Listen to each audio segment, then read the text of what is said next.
এক যুবক নতুন বিয়ে করেছিল। ভালোই কাটছিল তাদের দিনগুলো। একদিন স্ত্রী খুব ভালো খাবার রান্না করলো। স্বামী স্ত্রী যখন খেতে বসলো, এমন সময় এক ভিক্ষুক এসে হাজির।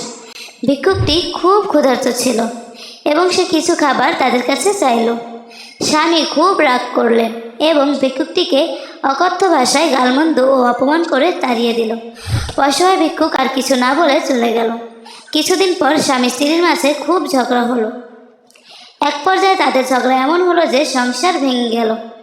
স্বামী স্ত্রীকে তালাক দিয়ে দিল। স্ত্রী বাপের বাড়ি চলে গেল। কয়েক বছর পর মেয়ের বাবা অন্য এক জায়গায় মেয়ের বিয়ে দিয়ে দিল। নতুন স্বামীর সাথে শুরু হলো তার জীবন। দ্বিতীয় স্বামী প্রথম স্বামীর চেয়ে অনেক ধনী ছিল। একদিন স্বামী স্ত্রী খেতে বসলো। ইতিমধ্যে একজন ভিক্ষুক আসলো। স্ত্রী স্বামীকে বলল, আমি ভিক্ষা দিয়ে আসি, কারণ এমন এক মুহূর্তে আমার প্রথম স্বামী এক ভিক্ষুকের সাথে খারাপ আচরণ করেছিল, যা আমি এখনও ভুলতে পারিনি।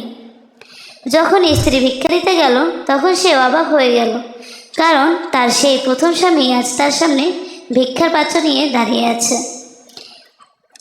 স্ত্রী চোখের পানি রাখতে পারল না।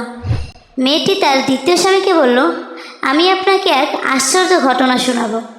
তারপর মেয়েটি তার প্রথম স্বামীর সাথে ঘটে যাওয়া ঘটনাটি বলে দিল। তখন দ্বিতীয় স্বামী চোখের পানি ছেড়ে দিয়ে বলল, আমি তোমাকে এর চাইতেও আশ্চর্য ঘটনা শোনাবো। তুমি হয়তো শুনে অবাক হবে যে ওই দিনের অসহায় সেই ভিক্ষুকটি আমি, যিনি আজ তোমার সম্পদশালী স্বামী। ভিডিওটি ভালো লাগলে অবশ্যই একটি লাইক করে দিন, আর সবার আগে ভিডিও পেতে চ্যানেলটি সাবস্ক্রাইব করে বেল আইকনটি অন করে দিন।